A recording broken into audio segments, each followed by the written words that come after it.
For the players, the pop culturist PlayStation podcast is fueled by the Man Shake. I lost 30 kilos in 10 months using this meal replacement shake. If you want to support the show and max in my weight loss journey, or to even start your own, click the link in the description below. The Man Shake. Real blokes, real results. For the players.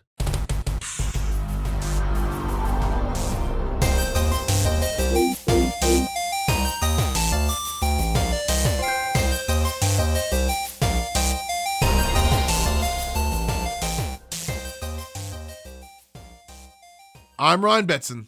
I'm Max Cooper. And this is For the Players, the pop culturist PlayStation podcast with over 40 years of playing PlayStation, 8+ years in that games media combined. I'd like to thank you for joining us in this PlayStation conversation.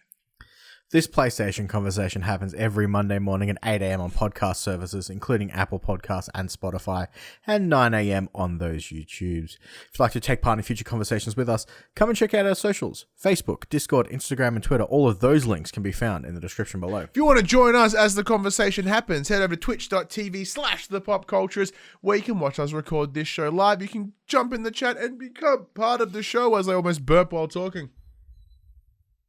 No, we're good. If you want to support the show, you can. Tell your friends, tell your family about this PlayStation pod. If you are listening on podcast services, be sure to give us a 5-star rating and a written review. If you are watching us on YouTube, be sure to give us a like, subscribe, leave a comment below. I endeavor to answer every single comment. And if you want to support us financially, you can at patreon.com/thepopculturist, where you can buy shirts and other assorted shit with our logos on it.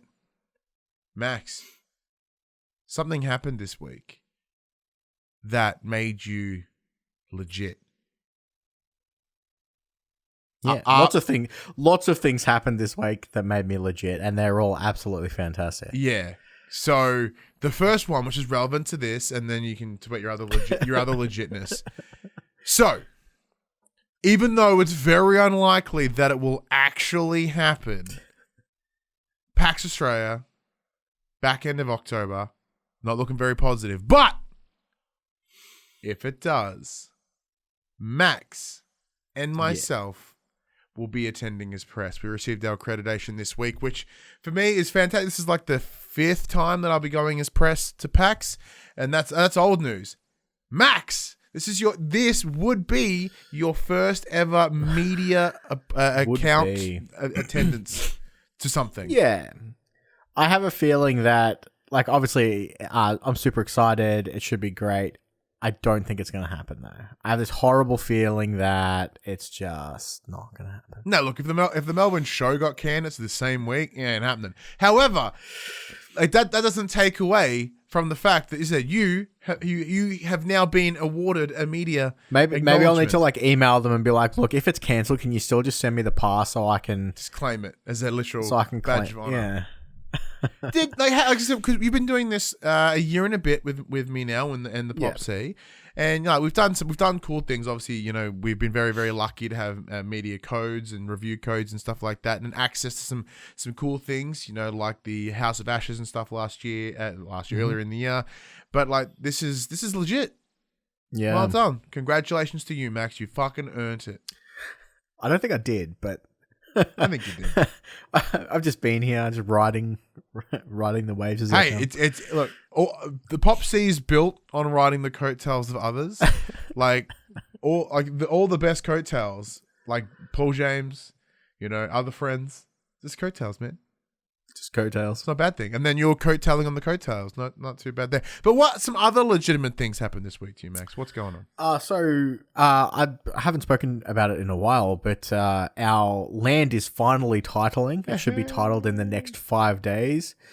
And I now have paid off my car loan, and I now have hundreds of thousands of dollars of debt because my mortgage has been approved. So I can actually buy the land that's going to be titled in a couple of days' time. Welcome to being an adult. Yeah. So I was out of debt for like a couple of days, and then bam, straight back in it. It's a good couple of days, isn't it? It's a great couple of days. It's very similar, because when I moved to Geelong and I was living with my wife, she was my wife at the time, but with my in-laws, they were like, you don't pay us rent, you just pay off your car. I'm like, that is a fucking mad deal. And I did. And then I paid off the car, and then shortly after we got land. I was like, it's very similar. I think I had like a bit more than a couple of days, unlike yourself, but there was a good window of time where I was relatively debt free. And then I got hammered. But that's exciting, man. So like, can you go and like have a camp out on your land? Like, is building starting soon? Like, no, so settlement is due to take place at the end of August. So they've given us the rough date of the 20th of August. And then we're hoping that the builders can be on site within 2 weeks of that. So we're probably not looking at starting our build till September. And then they've got a what they claim a 200-day build cycle. So I think that works out to be like 9 months or something like that. Yeah, it makes sense. It'd be about June next year. I'd say. Yeah. So I have a feeling it'll be about around this time-ish next year by the time we're all moved in. And the big benefit though of doing it over summer is that it's much easier for them to work because it's obviously slab dries faster. There's less rain days. Like they can just go in and fucking go ham. Yeah. So hopefully we don't also get hit by the shortage of materials and all of that stuff. So hopefully everything will be smooth sailing from here because it's been rough. Because we've been dealing with this since the land was originally due to title in February. It's now July and it's still not titled. Look, we've had 17 lockdowns in that time. Like things have changed. Yeah. And then lastly, my last piece of news is my Xbox will arrive on Monday on my birthday. That is not the kind of birthday news present to on myself. My birthday present to myself is arriving on Monday. Assuming it can get out of Sydney, because that's where it's coming from. Oh no. So, I know that removalists aren't allowed out of the state. I wonder if that didn't stop him. That was fine.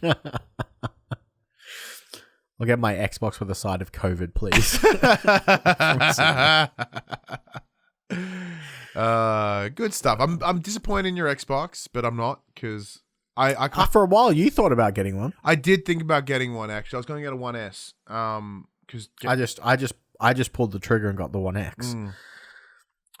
But then I do have a 1S and like the OG 1S, and I'm like, And then they were like, hey, we'll give you about $8 for it to trade to a Series S. I'm like, well, you can get fucked. Yeah, so I did the same thing. I have a 1S as well. And it was back, I bought it on a complete whim. Like one day I was like, I really want to play something a couple of years ago. And they had them on sale for like $249 with 3 games. I'm like, so I buy 3 games and I get the console for free. You've got yourself a deal. Yeah. Yeah, so I bought mine. It came with like Battlefield 1 and Gears 5 and something else. And it was a cool grey one, so it was like a different color to ones that have been around before. I was like, interesting, I like it. But anyway. I think mine came with like GTA, Assassin's Creed and Forza. I still might get, because I lent it to my brother-in-law in like March of last year because he's like, I want to play some games over this lockdown. I'm like, sure, no worries. And it's been 11 lockdowns and I still haven't got it back yet. I probably should. We're still in lockdown. Yeah, it's true. But I mean, like, I should go get it back because like I can, just because it's not a 1X doesn't mean I can't play some of the things that are on that Games Pass and whatnot. But that is true. That's very true. Anything else happened this week, man? No, not really. Just all the exciting news of my house is finally coming along and all that stuff. It's been pretty crazy. What about you? How's your week been? My week has been interesting. Ooh. Mostly normal. Mostly the same. Mostly normal. I do have some news, but it's not all locked down yet. So it looks like I'm getting a promotion at work. Ooh. So that's good, but that hasn't 100% locked in yet. But there was a big meeting on Friday, and that gave everything the thumbs up. So the entire plan that we had because we're essentially going to restructure the department and restructure a bunch of stuff, and then with that comes people going into specific roles, and myself included. So that was essentially preliminarily pitched, and they went, "Yep, let's make it happen." So there's a big meeting on Monday, I think, and then another one later in the week, and then that's to pretty much say, "Hey, this is happening. This is what's needs to be done." Blah blah blah. So that's exciting. So it looks like it, rather than just me working in one of Genu Gamers, here in Geelong, I'll be working at all of them. In some capacity. Because it was funny. So my boss, Paris, he's also a friend of mine, he comes in on Friday. He goes, "So, what kind of car do you like?" I'm like, "What do you mean?" He goes, "Because you're about to do a lot of driving, sir." I'm like, "Oh, shit." That's exciting. That's how the conversation went. Cool. And that was great. And then we had some work shindig. So obviously with... at the end of our shift yesterday, a couple of staff were still around, so we sort of socialized in the workspace for a little while, which was nice. However, upon leaving, the car park at work isn't very well lit, and I tried to cut through this little area that I normally walk through every day without major concern. So there was a pallet, and I tripped on the pallet and fucking hipped a fence and fell and died. So I have a giant fence-shaped bruise on my leg from when I punched the corner. So, like, say this is my leg, and this is the corner, like, when, and there's, like, a literal right-angled dent in my leg, and it hurts. And I've essentially just corkied the living shit out of my thigh, because walking all day today has been horrendous. Yeah. And then to make matters worse, because I went, and I wrecked my leg, and then I fell on my other hip. So and like, thankfully now that I am a lesser sized human, I was able to roll, take the hit. Yeah, like previously, like when you're a bigger dude, falling is harder, right? Because a lot more of you. Yeah, you've got more cush to take the landing. So I did have a lot more direct hip bone to concrete, but I was able to recover a lot well, I found. Because it's like, and I remember just lying on my back going, "Ow!" And I got up, and then everything hurt. I'm like, "Oh no!" And I'm old too. Was it drink walking? I had a drink, which was unrelated, because I just tripped over a pallet. Like, who the fuck puts a pallet there? Me, apparently. So I didn't put it down; I just tripped over it. But so that sucks. Other than that, the week's been pretty good. The week's exciting. Oh, that's good. Yeah, it's actually been not too bad. There's been a couple of things this week that have got me very much what I would refer to as like overstimulated. I mean that in a good way, as in, because I can feel when my energy spikes. Yeah. Because as I go down the path of understanding myself better and how my brain works and how it responds, I can tell when I'm peaking. And a couple of news things this week just give me that real like stoked energy, and I'm like, well, I've been overstimulated. I'm up and because like we had some other good news came on like Thursday, I think, and I had a meeting in here on Zoom, and then the Zoom ended. And I was all energized. I'm like, I'm feeling fucking great. And James is like, "Hey, Dad." I'm like, "Hey, James." That's my son. And I'm like, he's like, "What are you doing?" I'm like, "Nothing. What are you doing?" He's like, "Let's wrestle." I'm like, "Yup." So we just went and burnt off energy together. It was absolutely fantastic. It was very, very cool.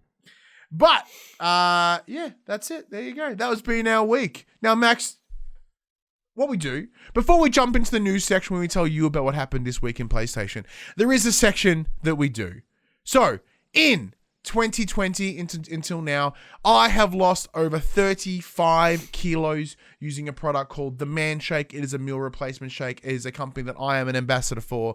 It is what? That's what I'm looking for. It's a product. Meal replacement. It's a product that Max is also using. It's meal replacement shakes that help us lose weight. So we have this section called our Get Less Fat Update, where we tell you what we've been doing over the last week to help keep us accountable, to keep us on our journeys. Max, how has your week been? I've lost just under a kilo. Yeah, nice. Like 800 grams. So you're back on it properly now? I've only been having one shake a day. I haven't been eating that much, which has been good. So I just have a shake for lunch and have a normal dinner. Because of my work schedule, I just don't do breakfast anymore. Mm-hmm. So yeah, it's been good. I think I need to diversify my flavor profile a little bit. Yeah. Just having the same thing over and over and over again is kind of getting old. So you say that like I don't have the exact same shakes every day. I still have my coffee with my super greens and my cinnamon in the mornings, and I have my birthday cake in the afternoon. That's it. And like the other day I looked in the cupboard when I was making my shake before I went to pre-making them in the container before I went to work. And I'm like, should I have something other than birthday cake today? Nah. And then there was a strong consideration, and then I was like, nah, this shit's good. And then then I did it and bet off. I'm still doing my Muscle Chef meals. I had another box arrive as well to help sort of keep that. So I am still sitting around that 107, 108 bracket, which is, as you know, for those that come maybe the first time, that's down from 142-ish. So it's quite a substantial loss. But yeah, so I'm trying to see if I can push a little bit more, but gyms are back open now, which is great, means I can go back. However, with my corky as fuck leg, standing hurts. So I'm not like I hit that fence so hard.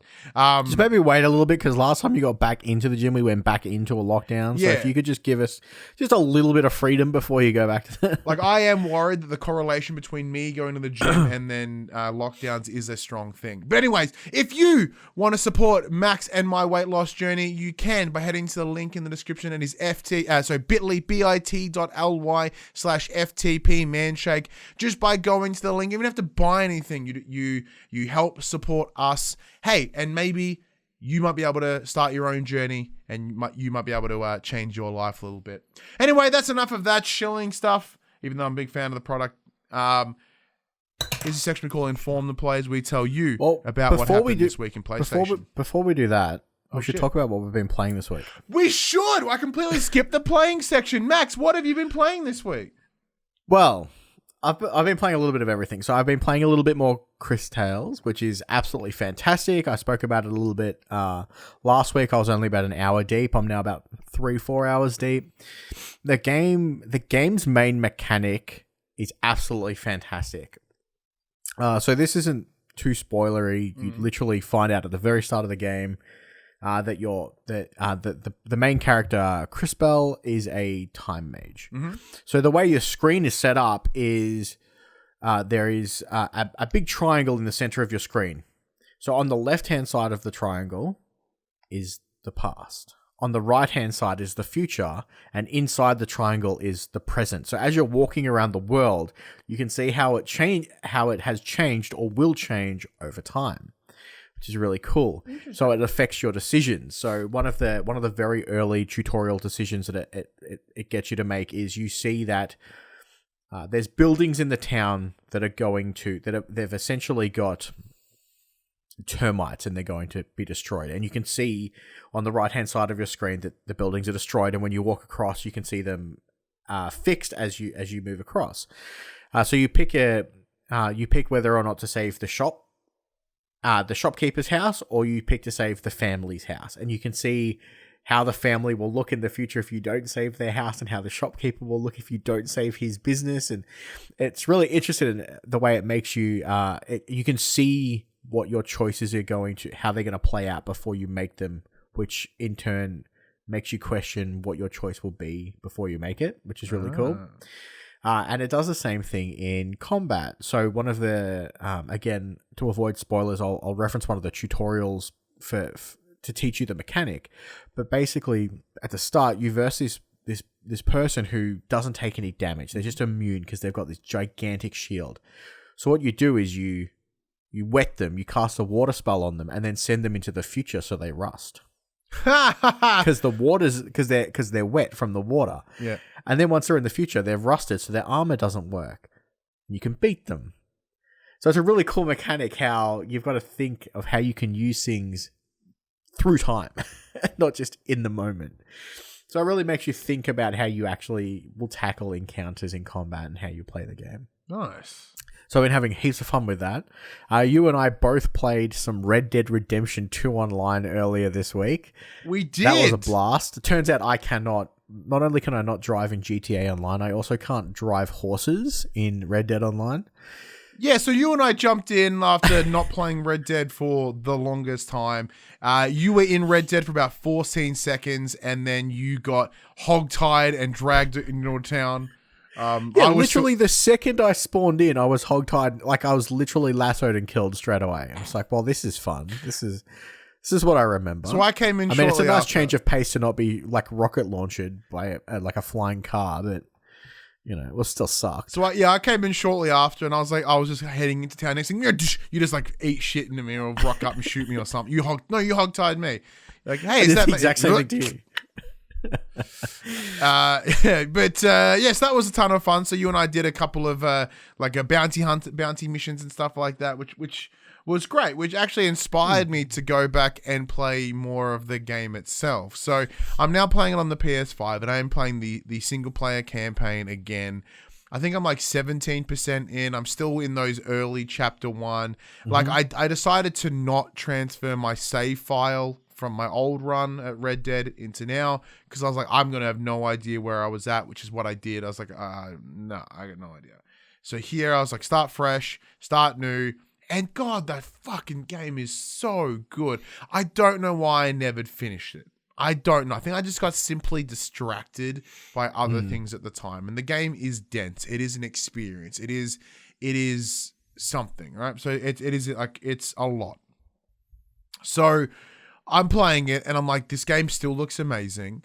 I'm still enjoying Arthur. Like the snow area at the start didn't seem as long as I remember, so that's good. Because I remember feeling that snow area kind of dragged a bit. Yeah, but thankfully, on knowing that what the steps are to get out of there, I was like, oh, that's not so bad. So that's kind of good. It's helped me re-perspective that. But like, just the intricacy in all these different characters and just sort of how they all have so much thought and consideration into them is fantastic. I love like each individual member of your gang, of Dutch's gang, they are like shaped characters. There's no one that's not even really touched upon. Like even a character you just kind of find and bring into the crew because you think he's an enemy. Like there's enough about him, and there's a woman that you save at the start and she becomes part of the gang too, and it's amazing. Like all these cool little details. And of course the game's great. It does still have a lot of the weird hang-ups that, like, because it was built on a old control scheme very similar to GTA 4 at the time. And old Red Dead, which is, running is X, smashing X, and riding a horse is smashing X and stuff like that. And there is a lot of those unnecessary extra animations that comes to doing the most mundane task, which does add a sense of immersion, but it does make things take a little bit longer. Because, one of the concerns that you had about replaying it again was like, I don't want to have to fucking hike my way over. It's going to take so long to get from A to B when GTA could just fang it. And like I do get a little bit of that now, but there's just enough cool shit along the way to make it worthwhile. Like you're finding strangers, there's cool little interactions. Maybe you just want to stop and hunt some deer or something, and then take it and sell it when you arrive at your destination.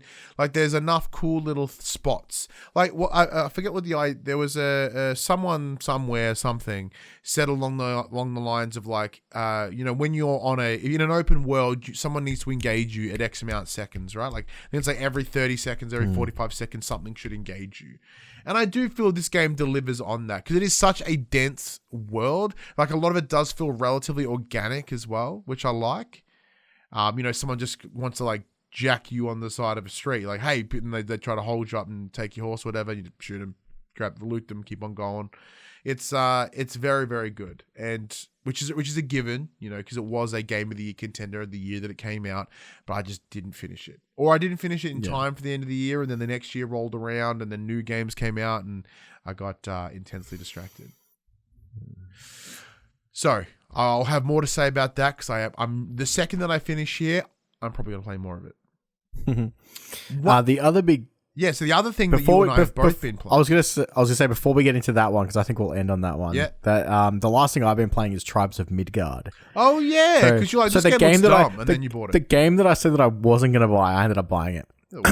Absolutely. And I'm actually kind of enjoying it. So I'm playing I bought it with a friend, so we were both playing on PS5, and our first game was not good. So despite the fact that it does have Sydney-based servers, for some reason it set us up somewhere in North America. We had like 300 ping. It was a nightmare. So at its core, it's basically an isometric survival game. So the camera is just completely locked, and you run around. You can fight the wildlife. There's like camps of enemies that you can raid and loot for materials. But basically, you're just gathering materials to protect your town, because every night, these basically health spawn in every night, and you got to protect your village, because if they kill your world tree, it ends the game. And every night it gets harder and harder, and then throughout the exploration of the island, over the certain days, Jotuns will appear, the giants from the lore, and you have to fight them before they get to your town, because they'll come to your town and instantly kill it, which is fun. So I had a really good run last night. I just joined a random lobby with 10 people. We managed to kill 4 Jotuns before we hit what they refer to in-game as the Eternal Winter, and then I couldn't leave the base. I couldn't leave the base to gather materials to craft the potions that allowed me to survive in the winter. So I just couldn't leave the base ever, which kind of sucked. Damn. But that's how Saga mode works. So Saga mode will last until you hit that Eternal Winter. Sega mode, as per the woman mode in the trailer. So that lasts until basically until you get to that point.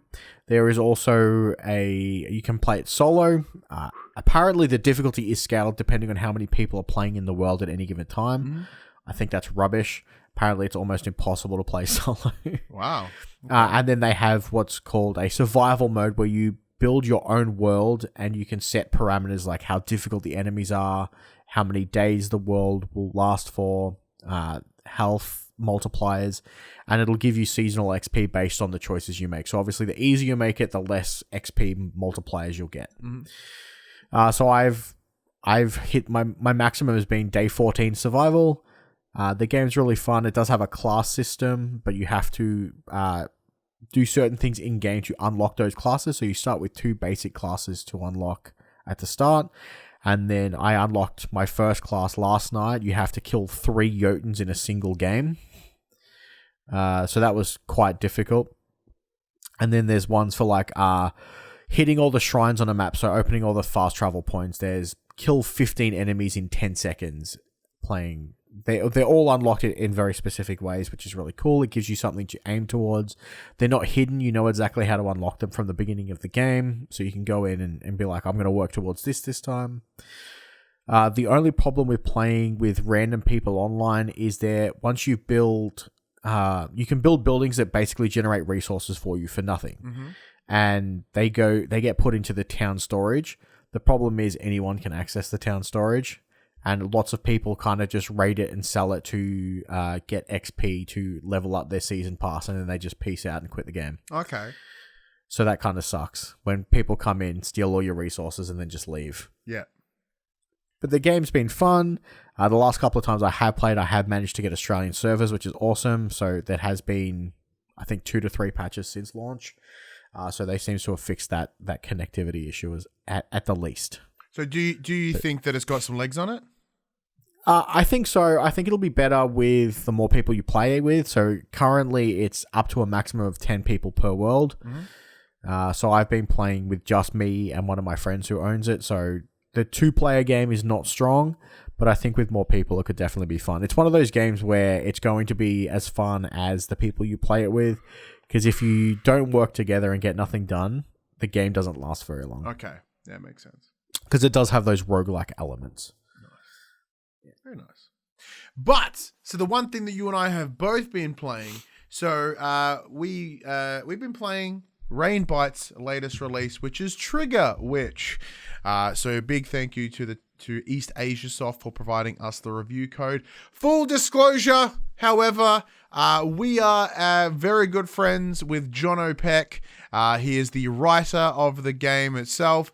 Doesn't change how we feel about it. We thought it would be best to let you know that we know a dude that worked on it. He's actually been on this show a number of times because he is a Geelong resident as well, as that he's a personal friend of mine. He's a friend of the show. But yeah, There you go. Full disclosure. So, Trigger Witch is from the guys that from Rainbite, the guys that made A Reverie, which is a game I have not checked out yet, but it did receive a lot of praise in the day. However, this is a twin stick shooter adventure where there is you're in this world of witches where magic has been replaced with firearms. A ballisticism, I believe. Ballisticism, not mysticism, ballisticism. And then a dark figure appears in your world through a portal that provides the weapons to those that are of what's the word of have been deemed worthy. Your mother is kidnapped, and you must make your way across Asteria, I believe the world is called, and to get her back. Now, Max, so I've finished the game. I rolled credits on it earlier this week. It took me just over 10 hours. It is a great little short experience if that's what you're after. You yourself are about 6 hours deep. Yeah, I think I'm about 6 hours in. I think I'm fairly close to the end, just from where the story's playing out, where I'm up to. But I've been having a blast with it. It's great. Pun intended. It is actually a really, really fantastic game. So even from a gameplay system, so twin stick shooters aren't really my area of expertise, but the novelty of my friend writing this game was a big part for me to check it out, and I kind of like the art style, the idea of this witch with guns. It seemed really crazy. But it does play really, really well. Thankfully, it is it's a very nice entry level twin stick shooter. So it does remove a lot of the intensities that you can still get swarmed really, really easy, but because it doesn't have any roguelike aspects to it, you're not overly penalized from getting in there and trying to be there's almost no punishment for dying in this game. You kind of just respawn back at the last checkpoint. You lose nothing. Yeah. And most of the time, it benefits you because you get your health potions back. Yeah, it doesn't. Yeah, if anything, it makes you go, cool, let's try it again, which is fantastic. Unless you're in a boss fight where obviously the boss comes back with full health as well. Sometimes the rooms themselves will stay relatively clear, or they will completely refill depending on where you are at in the game. Yeah. I must admit, I have taken a few tactical deaths just to speed up the things. Especially before when I before the show, I messaged you saying I can't find this damn key for one of the dungeon areas that I was in, and I found it, and I was so far away from where I needed to be. I just got the key and let myself die. Respawned at the portal and then just essentially use it as a shortcut. Yeah, you are correct. Death does tend to respawn the enemies in the given rooms that you had cleared beforehand, but you can use that to your advantage because obviously the enemies do drop gems, and gems are used to purchase upgrades for the weapons. Yeah, so throughout the world there are chests, and within those chests are weapons upgrades. So you will have access to upwards of 8 weapons throughout your entire run in the game, and they all vary in different ways of sort of AoE attacks, or whether direct or close range and long range, stuff like that. So there is enough variety there, depending on how you want to play your twin stick shooter.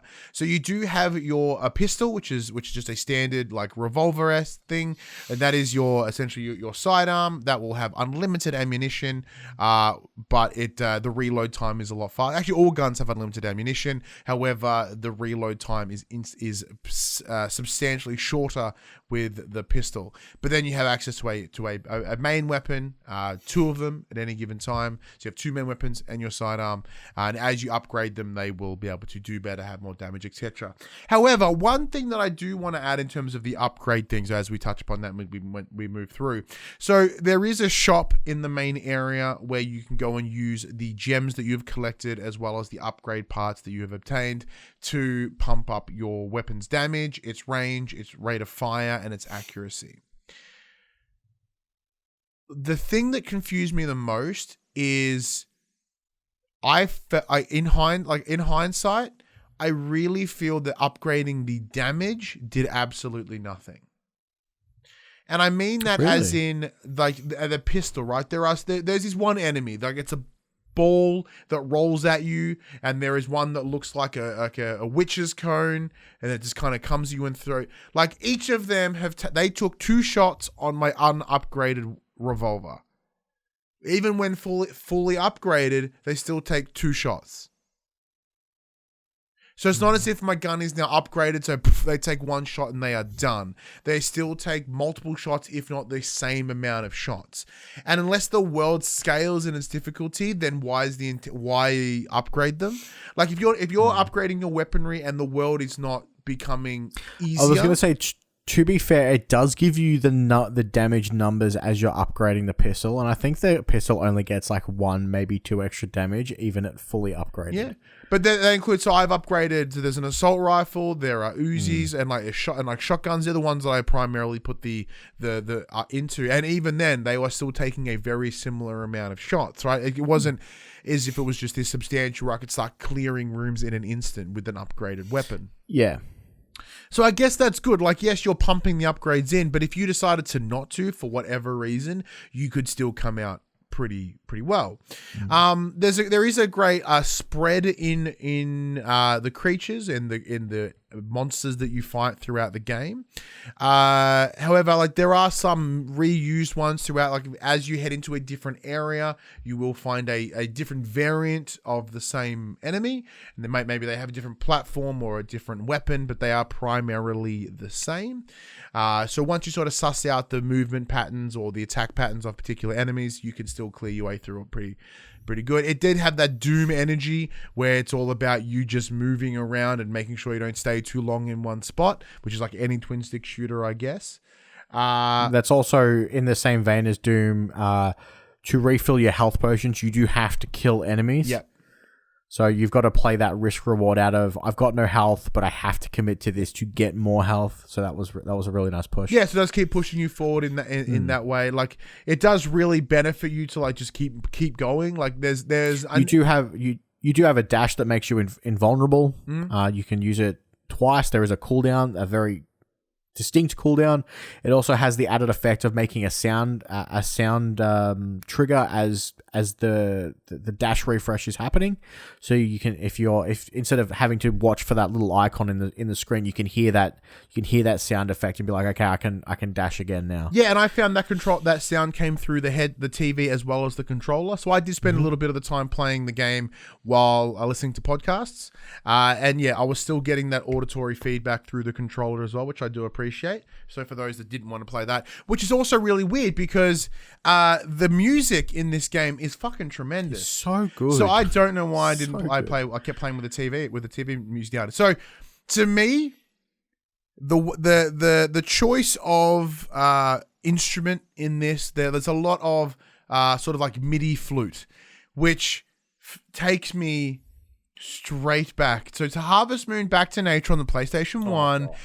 How can you... I don't know how you managed to do it, but you somehow managed to bring Harvest Moon into everything. It doesn't matter what we're because playing. It's such an influential game, Max. It's fucking one of the best games ever made. So for spring, one of the seasons in Harvest Moon, it uses a very similar MIDI flute, right? So here, it's just so reminiscent. Like even... It's not entirely like a... not even the same sort of musical sequence. It's just a very similar sound. And because that sound is so ingrained in my head, I heard them and oh, and then of course I just fell in love with the music instantly. There was one of the areas that I was in. It was basically a puzzle room in the mines. So it had it set up where you were basically essentially doing a trick shot off bouncing rocks to try and hit the target as you needed to. Now, my old man reflexes couldn't turn and aim properly at the right time, so I kind of cheesed it a little bit. One of the weapons is a grenade launcher, and it bounces off things. So I kind of hit the switch, swapped weapons, shot the wall with the rocket launcher, and bounced it into where the last switch was before the door closed. Because I knew what I had to do. I just physically could not do it. It's not cheesing if it works. Apparently, I just can't aim in twin stick shooters. Yeah. I found that I was missing so many shots that I felt like I was there, but like it gives you a clear line of where you're aiming, and I just wasn't aiming at the thing. The only thing I wish this game had, and I don't know if it was a design choice or not, is I wish that the boss enemies had a health bar. Oh yeah. I really wish I knew how much left, like how risky I can be before I take it down. So I would agree with that too. So I was doing the final boss, which I won't disclose on the show. Mm-hmm. Look, I'm really good at throwing spoilers, but I won't do that one. So, yeah.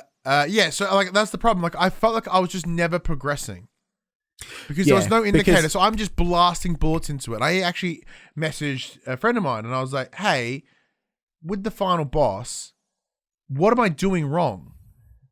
And they're like, no, you just blast it. And I'm like, yeah, but these other little, like you take out the other little things and then you blast it and eventually it'll stop. I'm like, but there's no visual indicator. Like normally when you hit it, like it would go red or something, right? Like I'm just laying bullets into this thing and is making no visual indicator that the bullets are hitting at all. And that kind of, and then it wasn't until it just went, oh, I guess I've beat the boss now. It kind of just at one point decides that that's enough. Yeah, but look, let's get into the story side of things. As you said, you know, we're friends with the guy that wrote it, but the story in this game is actually pretty rad. So there are some massive turns that happen in the back end of the game that to me I didn't see coming, and you could once you start to see the threads, you can really, really gauge the inspiration for where this game came from. So after chatting with Jono, who was the writer, so Jono, he advised me that like part of the process was that Rainbite gave him a couple of beats. They're like, we want to do this, we want to do that, we want to do that. You make everything else come together. And one of those points was this big twist. And he's like, I have no idea how I'm going to make that work.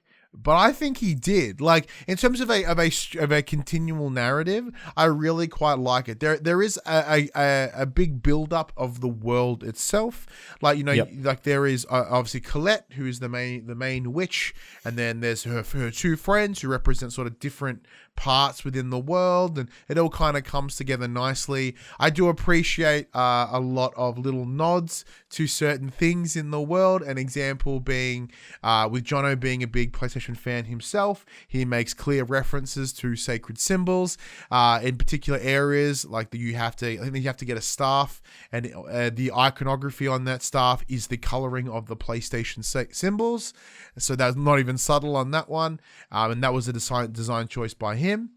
I found a goblin named M. Hoppus, or Mark Hoppus from Blink-182, which Jono was a massive Blink fan. So the second I saw that, I messaged him like, did you name that one Mark Hoppus? He's like, yeah, dude.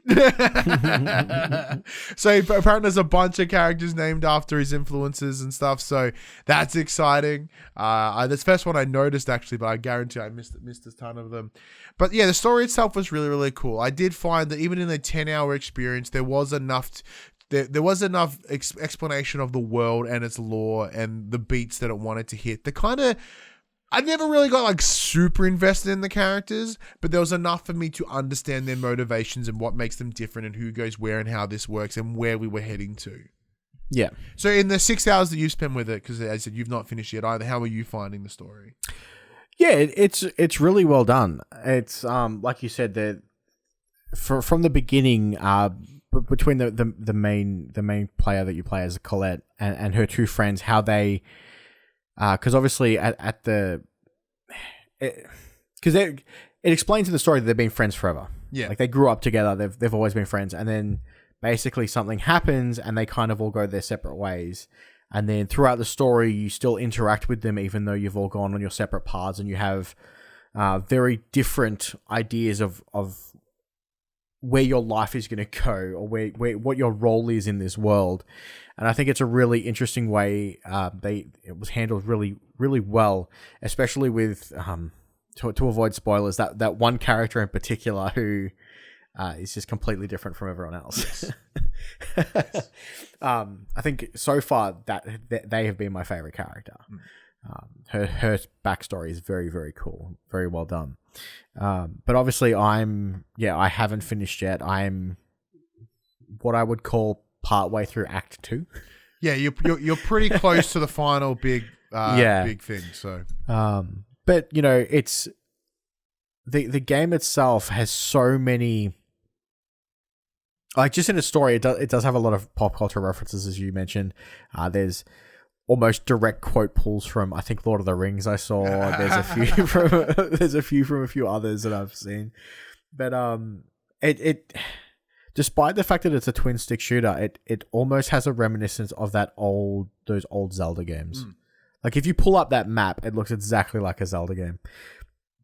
It's, there's a shop in town where you can buy those secret maps, and then your map's just covered with question marks of where all the secrets and treasures could be. And you'll be walking through, and you'll see part of another transitional map, and you'll be like, "Oh, there's a chest over there, but how do I get there?" And then you spend 20 minutes trying to work out how to get to that one. That's true. There is that sort of like natural exploration. The one good thing is, and I really like the game because of this, the chests are very all distinctly different. The basic chests, you're either going to get keys or gems from them. And then they've got two other colored chests. One generally have your upgrade parts, and others will have a weapon, either a weapon or something that's needed to progress the story. So it's like you can do that one's just a normal chest. I can probably leave that for now. But then you see that, that's an upgrade chest. I really need to get that. I'm going to spend the time and make the effort to get that one. So it was really good. Personally, I don't use many of the other weapons. I just use the basic pistol. I've got it completely upgraded, so it's got full damage, full rate of fire, full reload speed, full ammo capacity.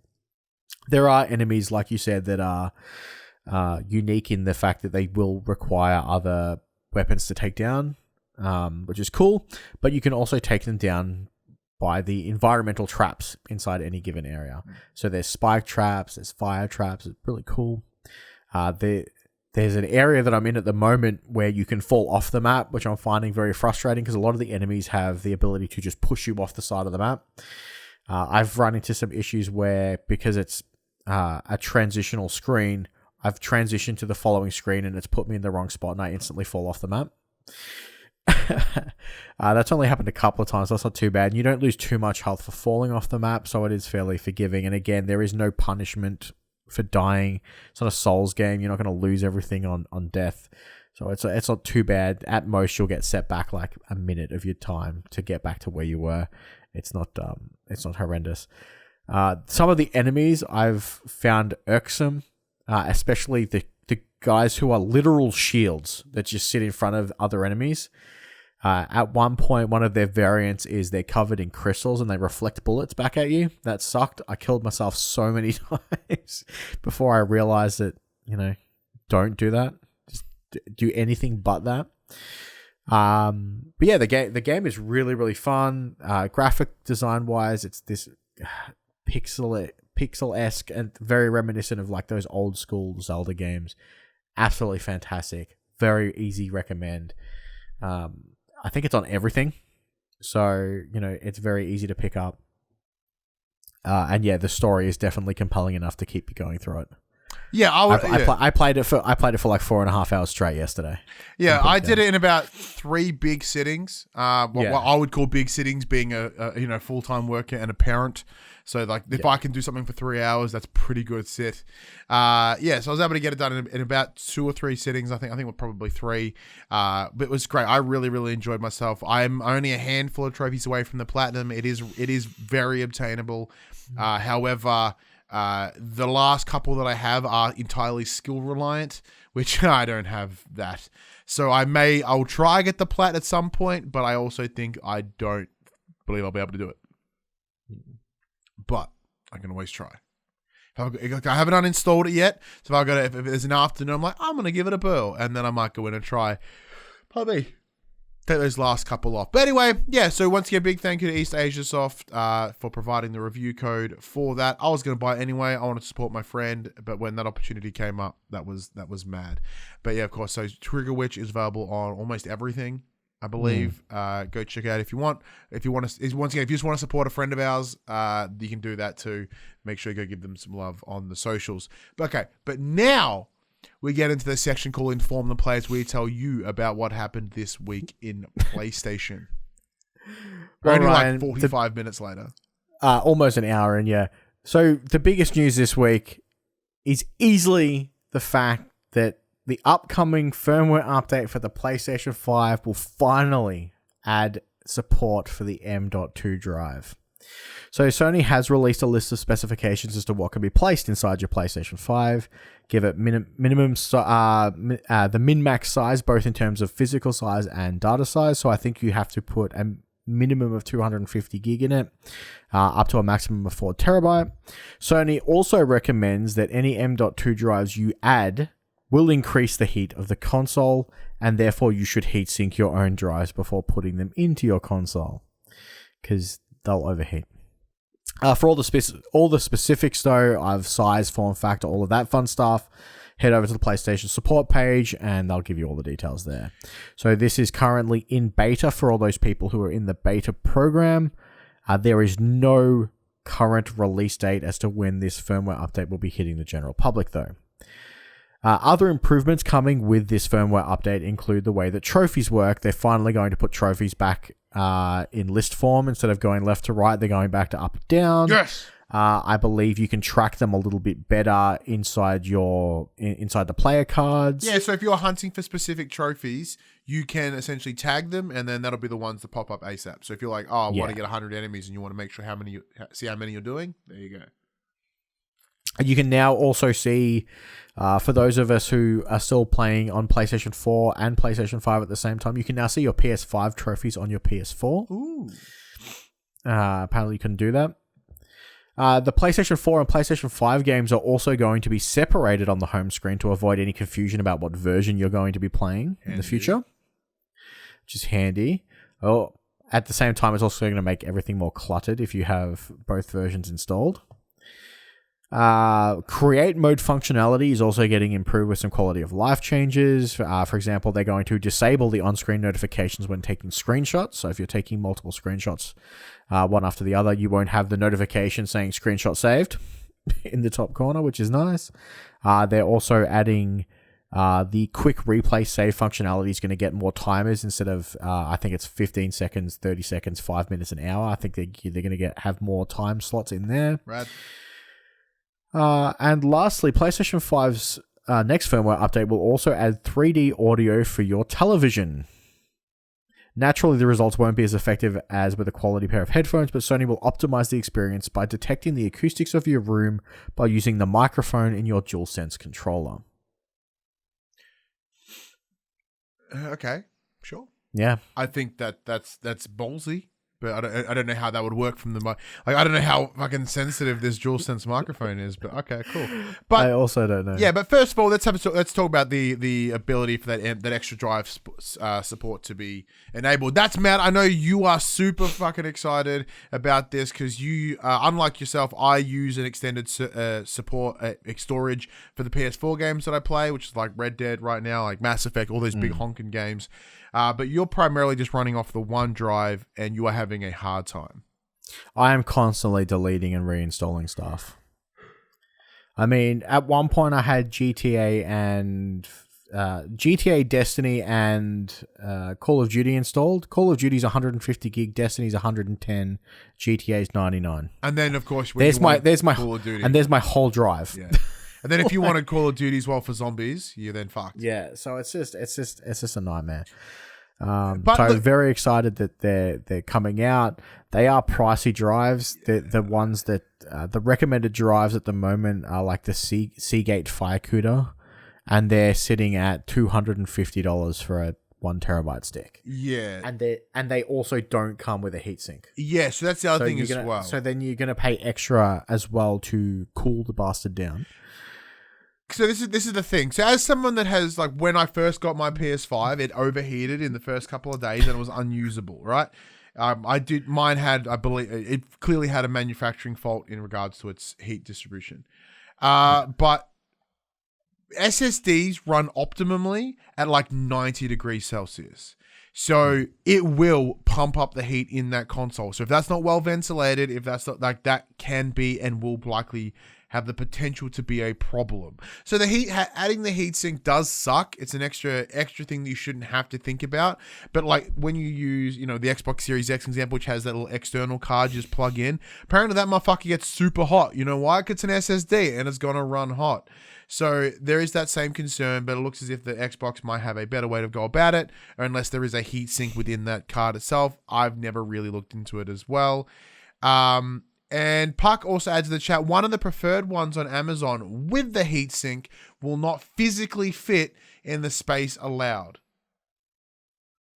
So that's another hurdle as well. Like, hey, the space is only X big. So to me, the reason it's taken so long for him to get this information out is this. It's heat distribution. It's the physical space in and of itself. They're like, I don't know whether we can make this happen. So I've done what I know as someone that is not an intellectual person in general, and when it comes to the technology side of things, I have reached out to a friend of the show, Ethan from Tag Mods, and be like, dude, help me understand this. What is the one we should get? How do we make this work? How do we put a heatsink on it? And I'll probably when that time comes, I'll reach out to him, and I think we might do a little video on it, so to help those that want to know that information. What's a good one to get? What are you looking at the pay?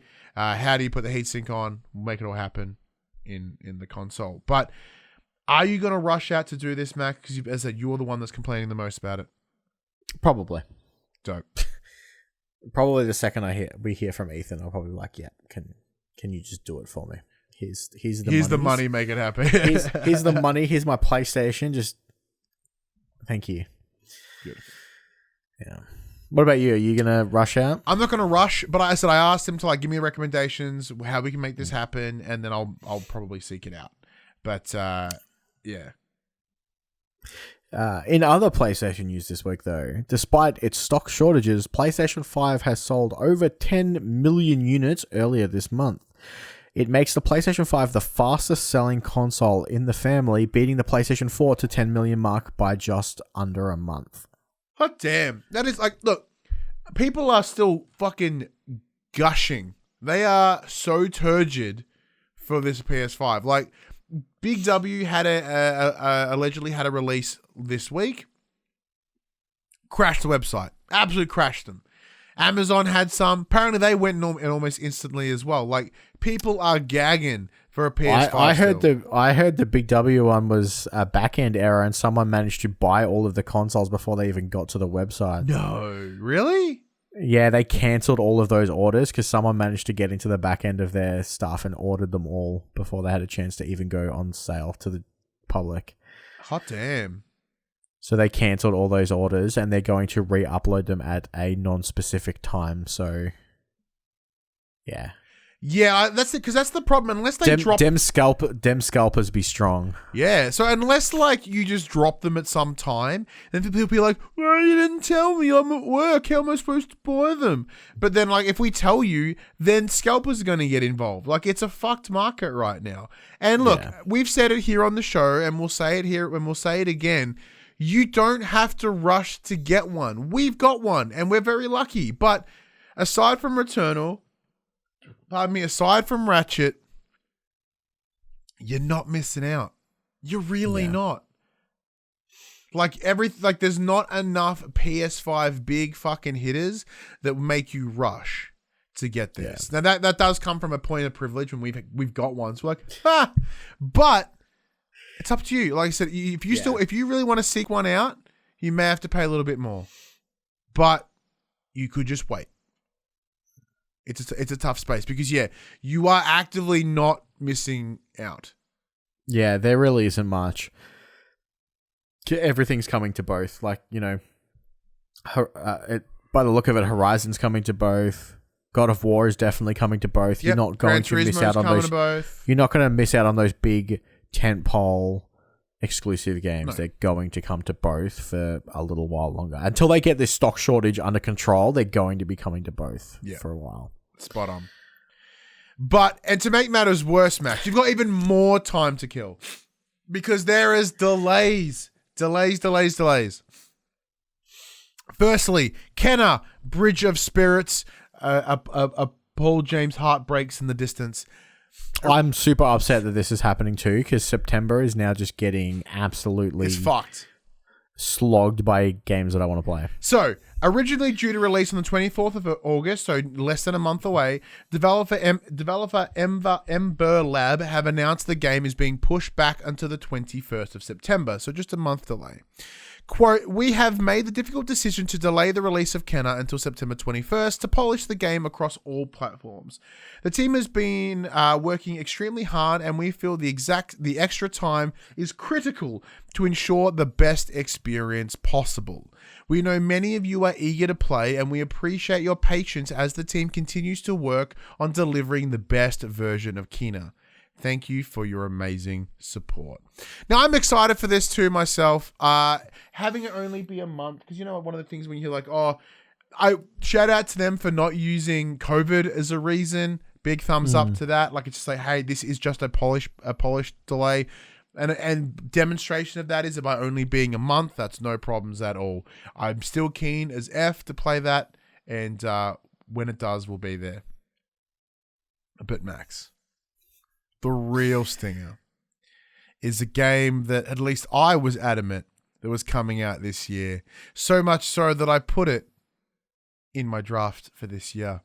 If I hadn't already given up my draft X amount of weeks ago, by God, would I be quadruple fucked right now. That is Horizon Forbidden West.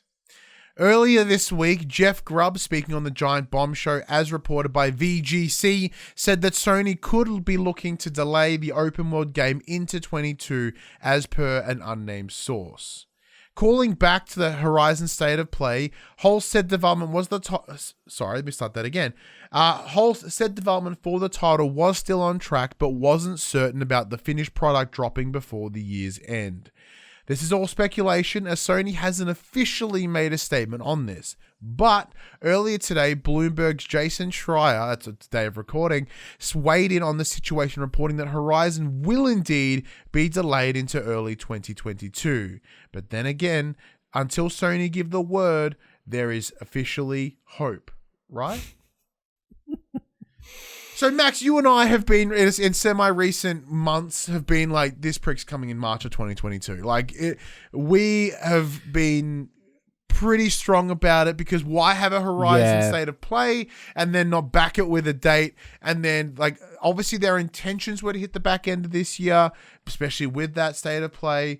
But their complete radio silence has shown otherwise. Yeah, my guess is end of Feb, early March. Yeah.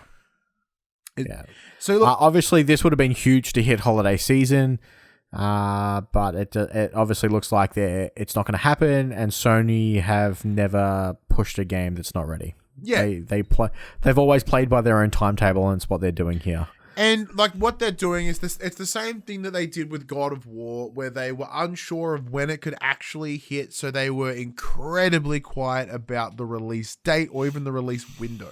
And this is not God of War Ragnarok. This is the 2018 God of War. Because I remember there being months, being like, why don't we have a date yet? We need a date. And then eventually they went, all right, now we're good to push it. So the thing here is if we look the back end of this year, Sony have not released a game in November or December in actual years. The last year they did it, I believe was 2016 with The Last Guardian. And even then they only dropped it in December because that was a game that just needed to finally come out. Since then, they have, on Q4, they have relied so heavily on their third-party relations, right? Call of Duty's in there, and with their current marketing deal, they don't really want to tread on that. So at best, they would have aimed for about October to release Horizon Forbidden West. It's about to hit August. That would be 2 months. There is absolutely no way that Sony would be willing to do a 2-month media cycle, a 2-month marketing cycle for Horizon. They are going to want at least 6 months.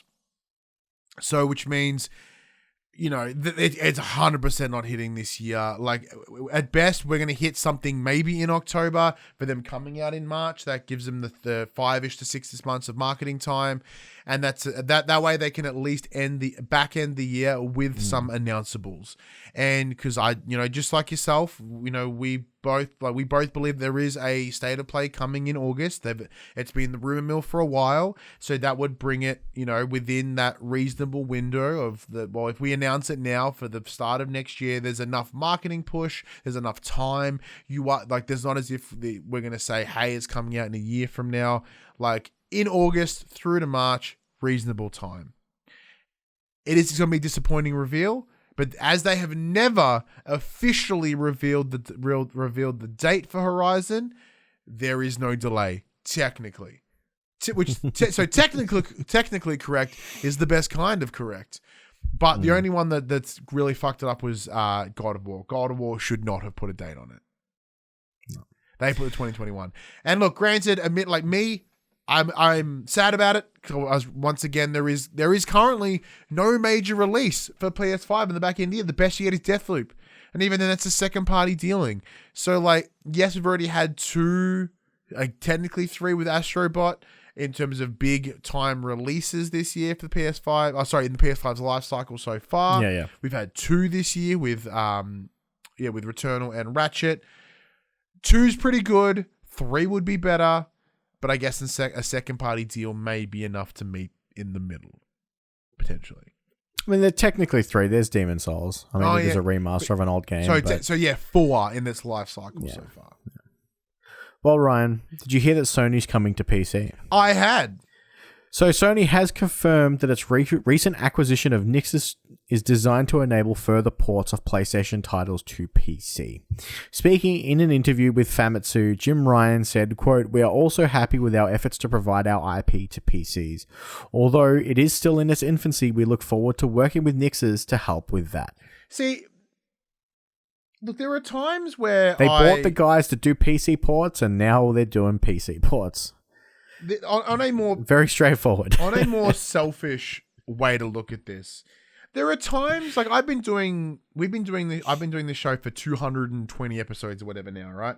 Like, I've been in the game space for 6 years, and I still constantly question my spot in it. Like, whether I sit here and am I informed? Am I knowledgeable? Like, am I a reliable person to fucking listen to? Because, I think, is what I'm saying correct?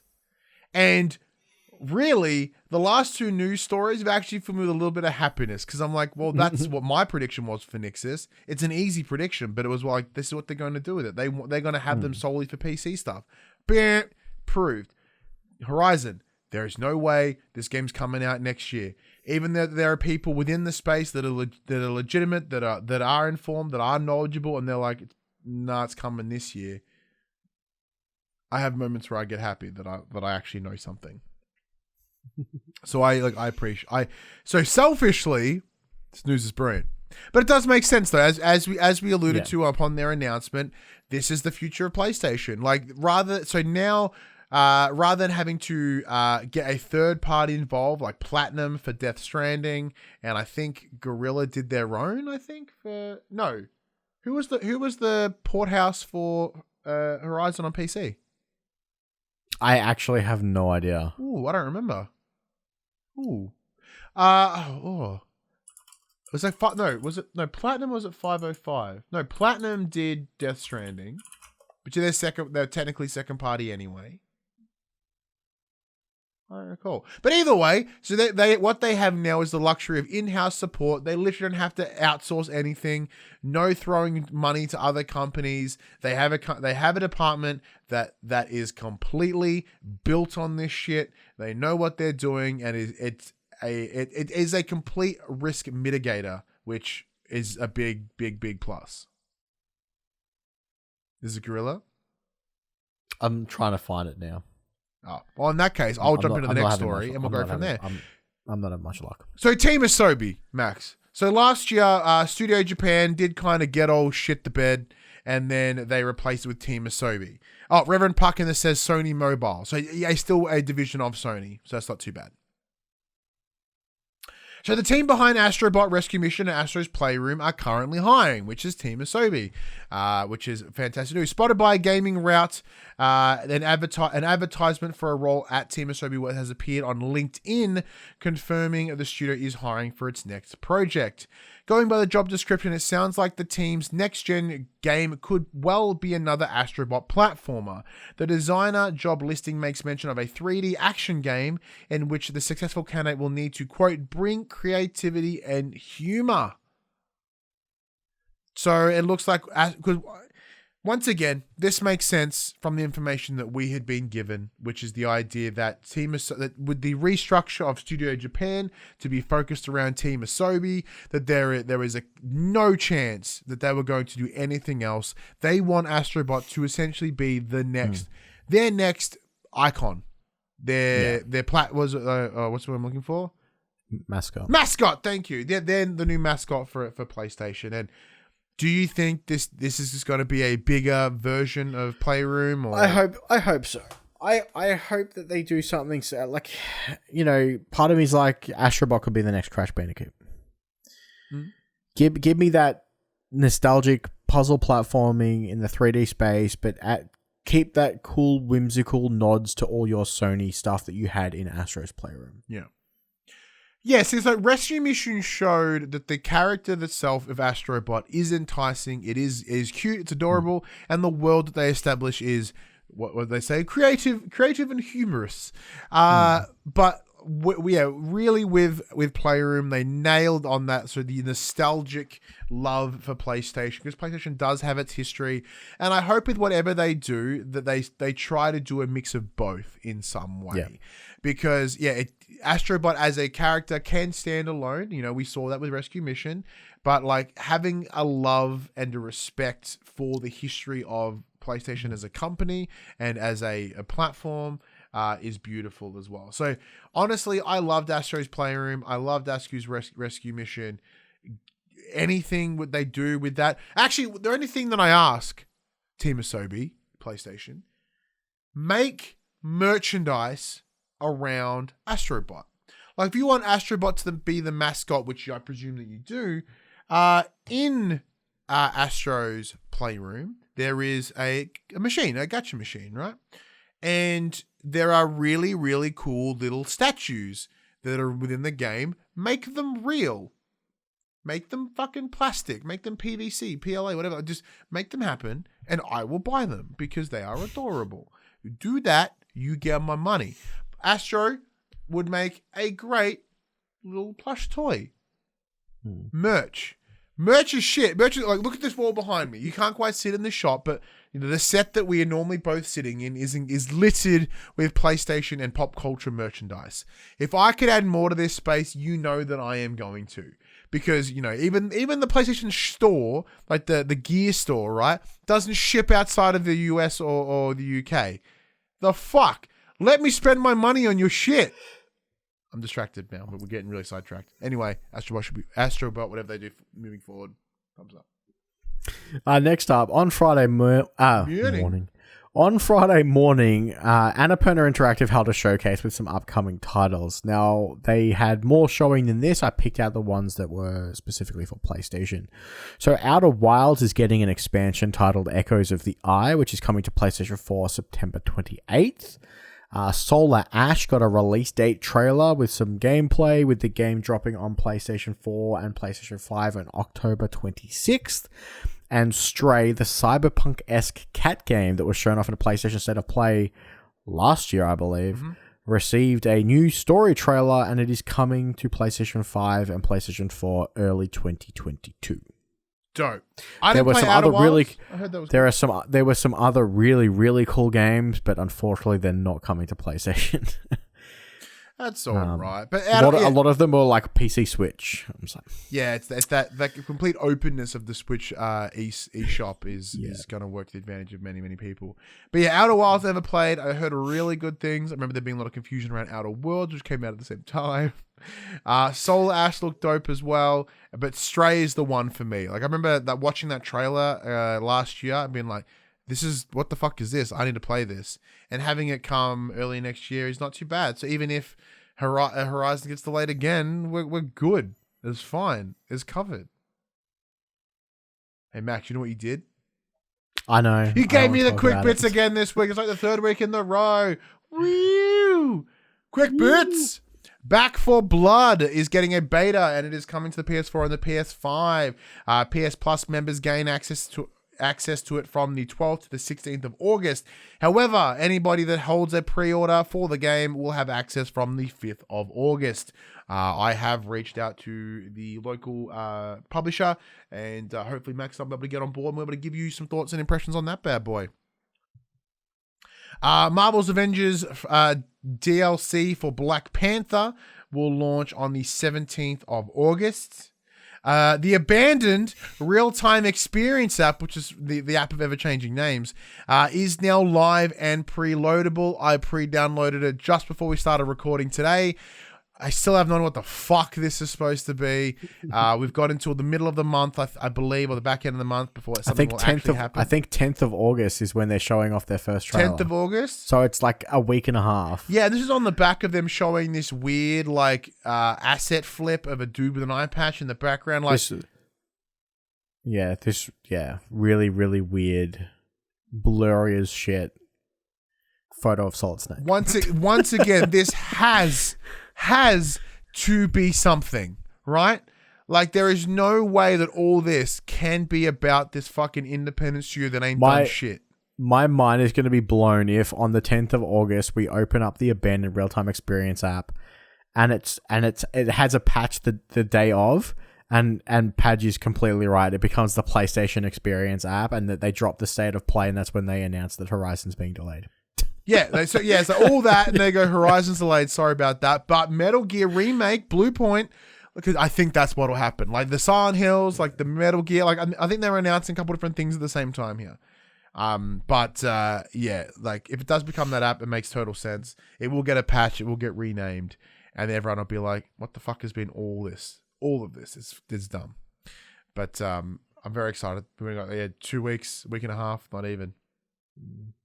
And finally, the PS Plus titles for August are coming. It is Hunters Arena Legends, the not-so-good-looking game from the last State of Play, Plants vs. Zombies Battle for Neighborville, and Tennis World Tour 2. Max, are you going to play any of them? Always. I'm going to play Tennis World Tour 2 because me and Cass always love our competitive sports games, especially when they're free. I mean, we both purchased Tokyo Games 2020 just to play. Who's winning currently? I think currently we're equal. He's better. He's just way better in some events than I am. But that's fine. That's cool. I'll probably play tennis. Plants vs. Zombies holds no interest. I'll check out the Hunters Arena Legends, but I can't. I'm kind of over the Battle Royale thing. I'm confident that I will play none of them. Mm. At least, yeah, I'm 100% knowing that is going to be the case. Well, Ryan, the top 10 best-selling PlayStation 4 games for the week ending the 18th of July are as follows. In Australia. In Australia. Number 10, we have Red Dead Redemption 2. Number 9, PlayStation hits The Last of Us Remastered. Number 8, Call of Duty Cold War. Black Ops Cold War, yes. Number 7, GT Sport. Number 6, FIFA 21. Number 5, Call of Duty Modern Warfare. Number 4, Crash. Is that It's About Time? Yep, Crash Bandicoot 4, It's About Time. Yeah, cool. Number 3, UFC 4. Number 2, Grand Theft Auto 5. And number 1, Formula 1 2021. Hot damn. I believe this is an old list, man. Is it? I think it is. It is. The week ending the 18th. Yeah, I think that was the last one that was on the... I believe it was on there. I think that's the same as last week's. PlayStation AU Twitter. Let's have a look. If they've posted it is. One day ago. Here we go. Let's try that again, Max. All right. Try it again. Let's go. So here are the top 10 best-selling games for the PS4 in Australia. The week ending of the 20th of July. Number 10, PGA Tour 2K21. Number 9, GT Sport. Number 8, Tokyo Olympics. Number 7, Crash got Bandicoot two 4, It's purchases. About Time. Number 6, Red Dead Redemption 2. Number 5, NBA 2K21. Number 4, Call of Duty Black Ops Cold War. Number 3, F1 to 2020. Number 3, FIFA 21, which I believe is like $9 right now. And number 1 is Grand Theft Auto 5. So there you go. I had a feeling. As I was looking at that, I'm like, it's not entirely right. Yeah, 18th is, yeah. That's right. You can do your upcoming releases as it should be. And upcoming releases, we have Hunter's Arena Legends PlayStation 5 and PlayStation 4 on August 3rd. In Sound Mind coming to PlayStation 5 August 3rd. Dodgeball Academia coming to PlayStation 4 August 5th. And the Falconeer Warrior Edition PS4, PS5 August 5th. I'm just going to keep playing more Red Dead. Yeah. None of those fair. games jump at me at all. Dodgeball Academia is supposed to be like this dodgeball RPG game. Oh. It kind of sounds fun. That does kind of sound fun. Yeah. Yeah. Anyway, thank you everyone for joining us. I hope you've had a lovely time taking part in this show. It is always a blast. And as I said, you know, we've been very lucky recently. The numbers have been going up. We are getting more listens than ever on the podcast. But obviously with the YouTube is the push. This is my call to arms, ladies and gentlemen. If you can go to the YouTube, subscribe, leave a like, chuck a view on the video. It would be much, much appreciated. The podcast is great and we love that you listen to on the podcast. But we have a cool set. We have faces. I have a much thinner face now. If you want to see the thinner face, then this is probably a good place to see it, you know. But, either way, however you choose to support us, it's much appreciated. Even the handful of people that support us on Patreon that very clearly forgot that they support us on Patreon and the money just comes out every month without them realizing. Because we do nothing on Patreon. Absolutely nothing. We don't promise shit. It's just if you want to support us financially, that's it. So shout out to them, I guess. They are good people. Send us home, Max. Well, everyone, this PlayStation conversation happens every Monday morning at 8 a.m. on podcast services, including Apple Podcasts and Spotify, and 9 a.m. on those YouTubes. If you'd like to take part in future conversations with us, hopefully we will both be back in studio next week. I think there's one more week that we'll be doing this. I think because it's around about 2 weeks I'm feeling with each lockdown. So, but come and check out our socials. Come and hang out. Check us out on Facebook, Discord, Instagram, and Twitter. All of those links can be found in the description below. If you want to join us as the conversation happens, you can by heading over to twitch.tv/thepopcultures, where you can watch us record this show live. You can jump in the chat and become part, of the show. Apparently I burp only at the Twitch part. If you want to support the show, you can. Tell your friends, tell your family about this PlayStation Pod. If you are watching us on podcast services, be sure to give us a 5-star rating and a written review. If you are on the YouTube, be sure to give us a like, subscribe, leave a comment below. I endeavor to answer every single comment. If you want to support us financially, you can at patreon.com/thepopculturist, as well as our merchandise store, popculture.com/shop, where you can buy shirts and other assorted shit with our logos on it. But until next week, I'm Ryan Betson. I'm Max Cooper. And that was For the Players.